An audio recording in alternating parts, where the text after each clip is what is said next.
안녕하세요. 누군가를 정말 마음껏 사랑하고 또 사랑받고 싶은 그런 마음 우리 다 있잖아요. 그럼요. 네.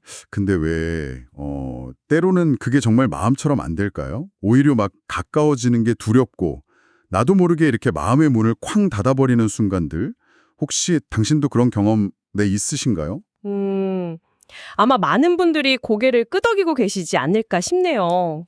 오늘 저희가 바로 당신께서 공유해 주신 사랑과 트라우마의 심리적 치유라는 글, 이 발췌문을 통해서요. 이 깊고도 좀 보편적인 질문에 대한 답을 같이 찾아보려고 합니다. 네, 아주 흥미로운 자료였습니다. 이 자료가 되게 시사하는 바가 큰데요. 사랑을 제대로 느끼거나 표현하기 어려운 게 이게 단순히 의지가 부족하다, 감정이 메말랐다 이런 문제가 아닐 수도 있다는 거예요. 네, 맞아요. 오히려 우리 몸, 그리고 신경계에 아주 깊숙이 새겨진 그 과거에 안전하지 않았다는 경험들 있잖아요. 그런 기억, 일종의 생존 기록 같은 것 때문일 수 있다고 말하더라고요. 그렇죠. 그러니까 감정의 결핍이 아니라 어쩌면 내 몸이 나를 너무 과하게 지키려고 하는 거다. 이런 관점인 거죠. 네, 정확합니다.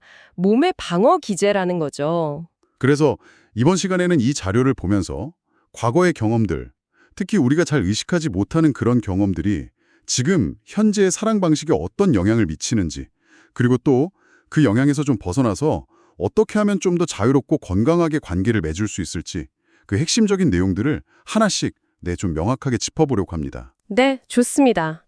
아마 당신의 경험과도 좀 연결해서 생각해 볼 지점들이 많을 것 같아요. 네. 자, 그럼 이 아주 흥미로운 이야기 속으로 한번 같이 들어가 볼까요? 먼저 이 글이 던지는 가장 중요한 메시지부터 시작해야 할 것 같아요. 사랑이 어렵게 느껴지는 이유가 당신한테 어떤 근본적인 결함이 있어서가 아니다. 네, 그게 핵심이죠. 오히려 스스로를 보호하려는 아주 강한 본능 때문이다. 이렇게 설명을 하더라고요. 이 부분이 참 중요하게 들렸어요. 네, 맞습니다. 이게 정말 중요한 시작점이에요. 왜냐하면 많은 분들이 관계에서 어려움을 겪을 때, 아, 내가 문제인가? 내 성격이 이상한가? 이렇게 막 자책하기 쉽거든요. 맞아요, 맞아요. 근데 이 글은 그 관점을 완전히 뒤집는 거죠. 어려움의 원인이 결함이 아니라 보호 본능에 있다는 거예요.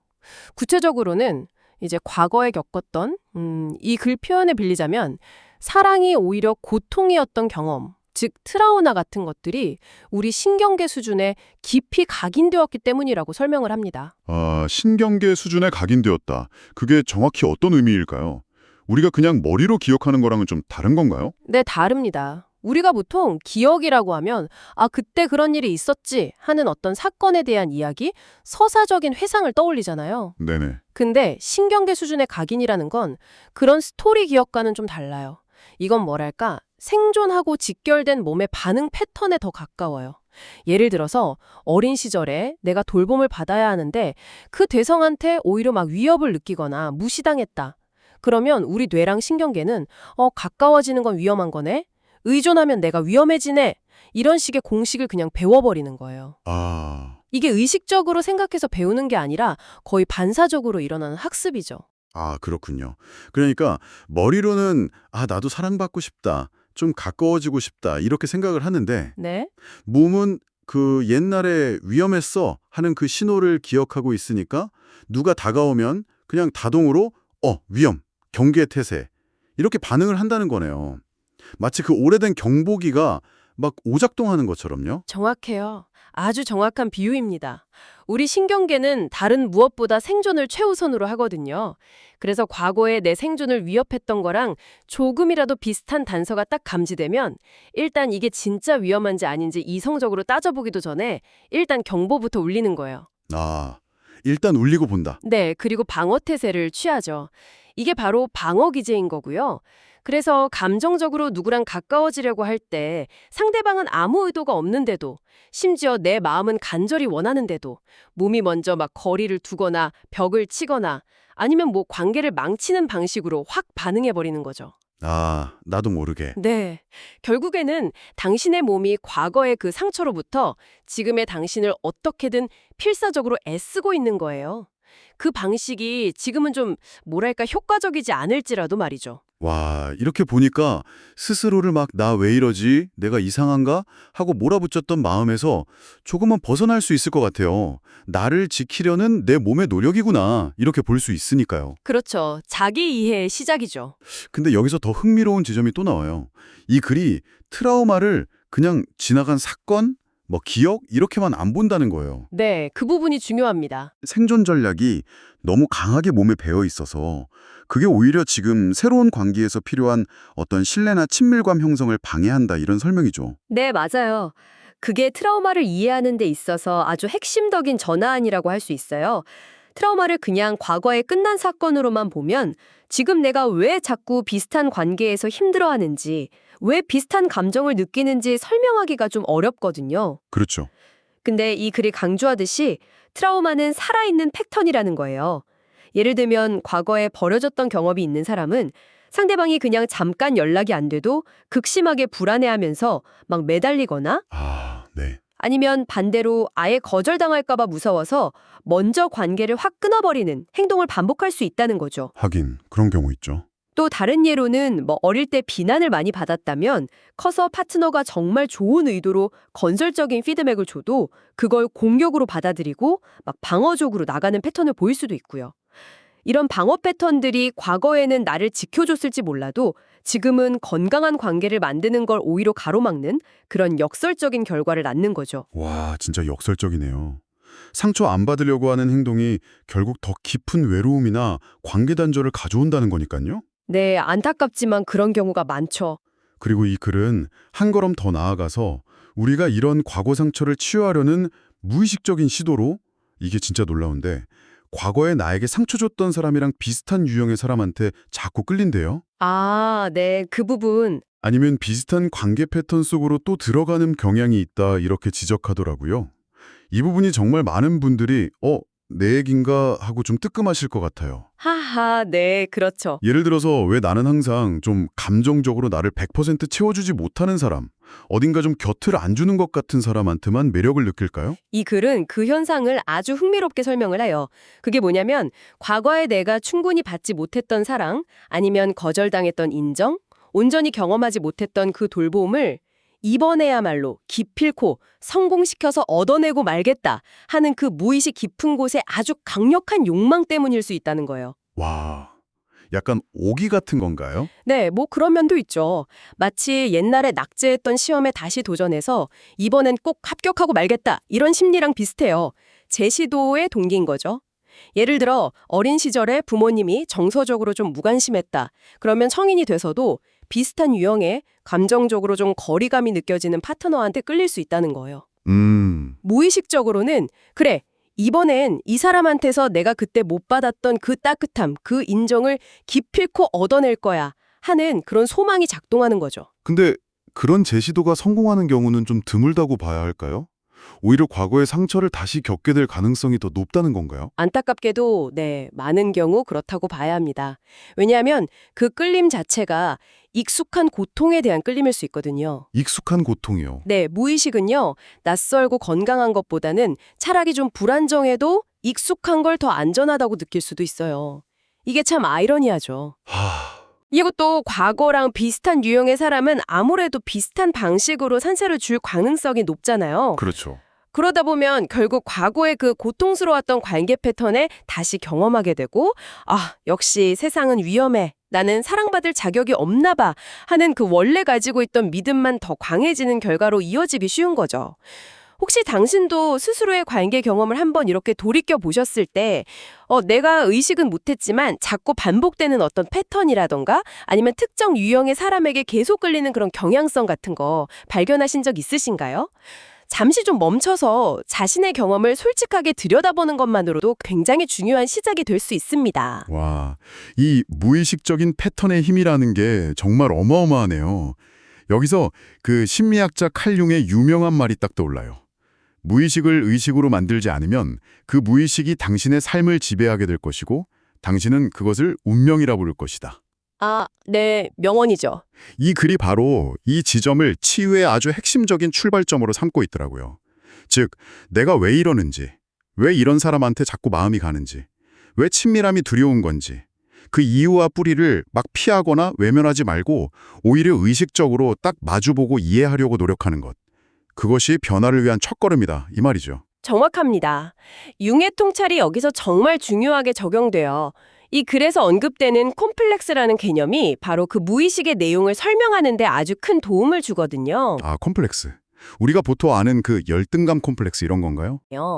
융 심리학에서 말하는 콤플렉스는 단순히 열등감 이런 특정 감정이라기보다는요.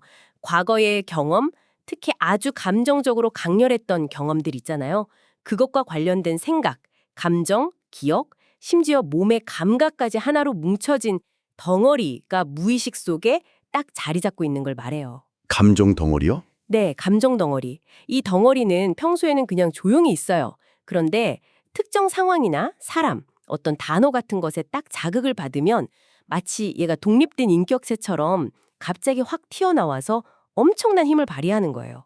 그래서 우리의 의식적인 의지나 생각과는 전혀 다르게 생각하고 느끼고 행동하게 만들어버리죠. 와, 그럼 이 콤플렉스를 알아차리고 이해하는 게 왜 그렇게 중요한 건가요? 이 글에 따르면요, 우리가 내 안에 이런 핵심 콤플렉스가 있구나. 이게 이런 경험 때문에 생겼구나. 그리고 이게 지금 내 관계나 감정 반응에 이렇게 영향을 미치고 있구나 하고 의식적으로 알아차리고 이해하기 시작할 때 바로 그때 비로소 그 콤플렉스가 가진 자동적인 힘, 그 강력한 지배력에서 벗어날 수 있게 된다는 거예요. 아, 벗어날 수 있다. 네. 즉, 무의식에 그냥 끌려다니던 상태에서 벗어나서 내가 선택을 할 수 있는 공간이 생긴다는 거죠. 내가 지금 이 콤플렉스 때문에 이러는구나 하고 알아차리면 다른 반응을 선택할 여지가 생기는 거예요. 그래서 이해라는 것 자체가 엄청나게 강력한 치유의 힘을 가진다고 봐요. 내 내면의 풍경을 더 깊이 알게 되는 것, 그것이 바로 관계질을 근본적으로 바꾸는 열쇠고 그 반복되던 패턴의 사슬을 끊고 진정 자유를 향해 나아가는 길이다라고 이 글은 강조하고 있습니다. 자, 그럼 이제 가장 좀 실질적인 부분으로 넘어가 보면 좋겠습니다. 이런 이론적인 이해를 바탕으로 이 자료가 구체적으로 어떤 과정을 통해서 사랑하는 능력을 다시 회복할 수 있다고 제안하는지 이게 정말 궁금하거든요. 네네. 단순히 알아차리면 돼요. 여기서 끝나는 게 아니라 당신이 실제 삶에서 한번 시도해 볼 수 있는 그런 구체적인 단계들을 제시하고 있다는 점이 이 자료의 아주 큰 가치인 것 같아요. 맞습니다. 실용적인 지침이죠. 어떤 단계들이 있을까요? 네, 이 글은 사랑을 회복하고 좀 더 건강한 관계를 맺기 위한 여정을 크게 5가지 단계로 나눠서 제시하고 있습니다. 이 단계들이 깍짝 순서대로 가는 건 아니고요. 서로 막 연결되어 있고 영향을 주고받는다고 보시면 될 것 같아요. 네. 하나씩 좀 자세히 살펴볼까요? 네, 좋아요. 첫 번째 단계는요, 사랑 앞에서 내가 느끼는 그 두려움 있잖아요. 그걸 문제 삼거나 어떻게든 없애려고 애쓰기보다는요, 오히려 이게 나를 지키려는 소중한 신호구나 하고 인정하고 환대해 주는 거예요. 환대요. 두려움을요. 네. 나는 왜 이렇게 겁이 많지? 난 틀렸어. 이렇게 자책하는 대신에요. 내 안에 어떤 부분이 과거 경험 때문에 지금 나를 보호하려고 엄청 애쓰고 있구나. 야, 그동안 나 지켜주느라 정말 고생 많았다. 고마워. 이렇게 스스로에게 말해주는 거죠. 와. 즉, 자기 비난을 딱 멈추고요. 그 두려움이 왜 생겼는지, 그 존재 이유를 이해와 수용의 눈으로 바라보는 것에서 시작하는 거예요. 나는 틀린 게 아니다. 단지 안전함을 제대로 배울 기회가 없었을 뿐이다. 이런 자기 연민의 관점을 갖는 게 핵심입니다. 와, 첫 단계부터 우리가 보통 생각하는 거랑은 많이 다르네요. 두려움을 없애는 게 아니라 오히려 인정하고 고마워해라. 네, 그렇죠. 싸우는 게 아니라 이해하는 거죠. 그다음 두 번째 단계는 모든 상황을 막 완벽하게 통제하려고 하기보다는 좀 불확실하더라도 그 안에서 신뢰를 연습하는 것. 이게 사실 많은 분들한테 제일 어렵게 느껴질 수 있을 것 같아요. 네, 맞아요. 과거에 상처받은 경험이 크면 다시는 상처 안 받으려고 관계의 모든 변수를 막 내가 다 통제하고 예측하려고 하잖아요. 그렇죠. 상대방 마음 계속 확인하고 싶고. 네. 조금이라도 불안한 낌새가 보이면 그냥 먼저 차단해버리거나 이런 식으로요. 맞습니다. 그 통제하려는 욕구는 상처받은 경험에서 나온 아주 자연스러운 반응일 수 있어요. 당연한 거죠. 그런데 이 글은 아주 역설적으로 말해요. 완벽한 통제를 통해서는 절대 진정한 안정감을 얻을 수 없다고요. 왜죠? 통제하면 안전할 것 같은데. 왜냐하면 삶이나 관계라는 게 우리가 통제할 수 없는 영역이 너무 많잖아요. 예측 불가능하죠. 그리고 통제하려고 애쓰는 그 시도 자체가 관계를 엄청 경직시키고 오히려 불안을 더 키울 수가 있거든요. 아, 그렇겠네요. 그래서 이 글이 제시하는 진짜 안전은 외부 조건을 완벽하게 컨트롤하는 데서 오는 게 아니라 내 안에 있는 깨어있는 의식, aware consciousness 속에서 내가 스스로 만들어가는 것이라고 강조를 해요. 깨어있는 의식, 그게 구체적으로 어떤 상태를 말하는 걸까요? 그건요, 지금 여기 이 순간에 내가 온전히 딱 존재하면서 내 안에서 일어나는 경험들, 뭐 감정, 생각, 몸의 느낌, 그리고 외부 상황, 상대방의 말이나 행동, 관계의 흐름 같은 것들을 아주 명료하게 알아차리는 능력을 말해요. 알아차리는 능력. 네, 어떤 판단이나 즉각적인 반응 없이 그냥 아, 그렇구나 하고 관찰하고 알아차리는 거죠. 예를 들어서 파트너가 어떤 말을 했는데 갑자기 불안감이 확 올라와요. 네. 그럴 때 바로 방어적으로 쏘아붙이거나 아, 헤어져야 하나 이렇게 생각부터 하는 대신에 일단 멈춰서 아, 지금 내 안에서 불안감이 느껴지는구나. 가슴이 막 뛰네. 혹시 과거에 어떤 기억이 떠오르는 건가? 이렇게 알아차리는 거예요. 아, 그냥 바라보는 거네요. 네, 이렇게 현재 순간에 딱 깨어 있으면서 내 반응을 관찰할 수 있을 때 우리는 그 자동적인 패턴에 그냥 휩쓸려 가지 않고 좀 더 의식적인 선택을 할 수 있게 돼요. 불확실한 상황 속에서도 괜찮아, 나는 이 감정을 내가 감당할 수 있어. 어떤 상황이 와도 나는 대처할 수 있어. 하는 내면의 힘을 믿는 연습. 그것이 바로 이 글이 말하는 신뢰를 키우는 과정입니다. 통제하려고 애쓰는 대신에 알아차림과 내맡김을 아주 점진적으로 연습하는 거죠. 세 번째 단계도 아주 흥미로워요. 마음의 벽을 무조건 나쁜 놈 취급해서 막 허물려고만 하지 말고 내가 도대체 왜 그 벽을 세울 수밖에 없었는지 그 이유를 깊이 이해하는 것. 보통 우리는 그 마음의 벽, 관계를 방해하는 거니까 빨리 없애버리고 싶어 하잖아요. 그렇죠. 장애물이라고 생각하기 쉽죠. 하지만 그 벽이요, 아무 이유 없이 생긴 게 아니거든요. 이 글은 그 벽이 과거의 어떤 특정 시점에서는 당신의 생존을 위해서 반드시 필요했던 최선의 방어 수단이었고 생존 도구였을 거라고 말해요. 아, 최선의 도구였다. 네, 어쩌면 그 벽 덕분에 당신이 더 큰 상처를 피하고 정말 어려운 시기를 버텨낼 수 있었을지도 모르는 거죠.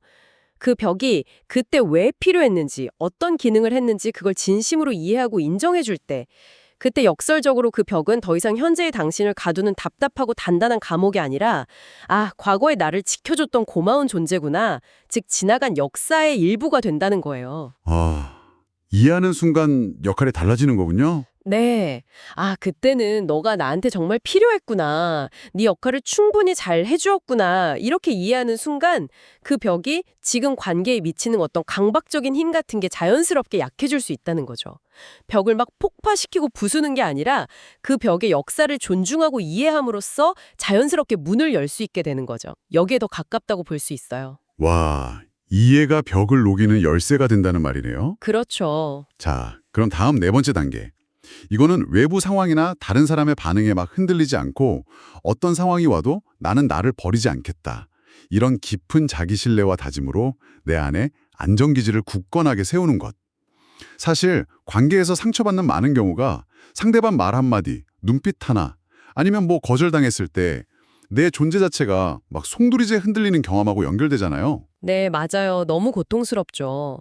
나의 가치, 나의 안전을 그냥 온전히 다른 사람의 인정이나 반응에 맡겨버리는 거예요. 바로 그 지점을 이 글이 아주 중요하게 다룹니다. 진짜 안정감은 외부에서 누가 주는 게 아니라 내 안에서 내가 스스로 만들어야 한다는 점을 강조해요. 다른 사람한테 이해받지 못할 때, 심지어 내가 가장 믿고 가까웠던 사람한테 실망하거나 상처받았을 때조차도 가장 먼저 해야 할 일은 다른 누구도 아닌 내가 내 자신의 감정을 알아주고 내 편이 딱 되어주는 거예요. 내가 내 편이 되어준다. 네, 네가 지금 이렇게 화나고 슬픈 건 너무 당연해. 아, 정말 속상했겠다. 괜찮아. 그래도 너는 괜찮아. 이렇게 스스로에게 아주 다정하게 말해주는 거죠. 이렇게 꾸준히 자기 자신을 지지하고 돌보는 연습을 통해서 내면의 안전기지, 이너 시큐어 베이스를 차곡차곡 만들어가는 거예요. 이것이 바로 외부 환경이 어떻게 변하든, 다른 사람이 나를 어떻게 평가하든 거기에 쉽게 흔들리지 않는 진정한 내적 안정감의 시작이라고 이 글은 말합니다. 그리고 이게 바로 다른 사람과 의존적이지 않으면서도 깊이 연결될 수 있는 그런 건강한 관계를 위한 필수적인 토대라고 설명하고요. 내가 나를 버리지 않을 때 비로소 타인과의 관계에서도 진짜 안정감을 가질 수 있게 되는 거죠. 와, 듣고 보니 정말 스스로에게 든든한 부모가 되어주는 그런 과정 같네요. 네, 맞습니다. 내 안에 건강한 부모를 키우는 거죠. 자, 이제 드디어 마지막 5번째 단계입니다. 이 단계는 앞선 단계들을 통해서 내면의 안정감이나 자기 이해가 좀 깊어졌을 때 자연스럽게 도달하게 되는 지점 같은데요. 바로 서로에게 막 기대서 부족한 걸 채우려는 의존적인 관계에서 벗어나서 서로의 온전함을 존중하고 또 성장을 지지해주는 의식적인 관계로 나아가는 것. 네, 이 글은 진정한 사랑 혹은 좀 더 성숙한 사랑은 서로의 어떤 결핍을 메꿔주기 위해서 존재하는 게 아니라고 말해요. 오히려 아주 아름다운 표현을 쓰는데 서로의 내면을 깊이 비춰주는 거울 같은 관계라고 설명을 합니다. 서로를 비추는 거울이요? 네, 이게 무슨 의미일까요? 서로의 막 빛나는 부분, 강점, 아름다움, 잠재력 이런 것뿐만 아니라요. 서로의 그림자, 그러니까 약점, 상처, 아직 미숙한 부분, 두려움 같은 것까지도 어떤 비난이나 평가 없이 그냥 있는 그대로 받아들여주고 또 서로에게 부드럽게 비춰줄 수 있는 관계를 의미하는 거죠. 아, 그림자까지도. 네. 아, 내 안에는 이런 모습도 있구나 하고 알아봐주고 사실 내 안에도 비슷한 그림자가 있어 라고 솔직하게 나눌 수 있을 때 관계는 서로의 더 깊은 자기 이해와 성장을 위한 아주 강력한 촉매제가 될 수 있다는 거예요. 이런 의식적인 관계 속에서 사랑은 더 이상 두려움이나 통제의 대상이 아니라 그냥 자유롭게 흐르고 확장되는 생명력 그 자체가 될 수 있다. 이렇게 이 글은 이야기하고 있습니다. 와, 오늘 저희가 함께 살펴본 이 자료의 핵심 내용을 정말 한 문장으로 딱 정리해본다면 아마 이렇게 말할 수 있을 것 같아요. 진짜 사랑이라는 것은 두려움이 완전히 사라져야만 비로소 시작될 수 있는 것이 아니라 오히려 내 안에 있는 그 두려움을 외면하지 않고 기꺼이 만나고 이해하고 끌어안을 때 비로소 가능하다는 것. 네, 정확한 요약입니다. 그리고 사랑 앞에서 자꾸 움츠러들고 힘든 것은 당신의 실패나 결함의 증거가 절대 아니고 당신의 몸과 신경계가 과거의 그 위험 신호를 여전히 기억하면서 당신을 보호하려고 필사적으로 애쓰고 있다는 증거라는 것. 아, 정말 중요하고 깊은 위안을 주는 메시지였던 것 같습니다. 그렇습니다. 그리고 제가 생각하기에 이 자료가 주는 가장 큰 희망은 바로 이 부분인 것 같아요. 우리가 그 몸의 기억, 과거에 아팠던 신호들을 억지로 막 누르거나 외면하려고 싸우는 대신에요. 오히려 호기심과 어떤 연민을 가지고 의식적으로 그것들을 가만히 바라보고 이해하려고 할 때, 바로 그때 사랑은 다시 안전하고 충만한 경험이 될 수 있다는 그 가능성을 활짝 열어준다는 점이에요. 가능성이 열린다. 네.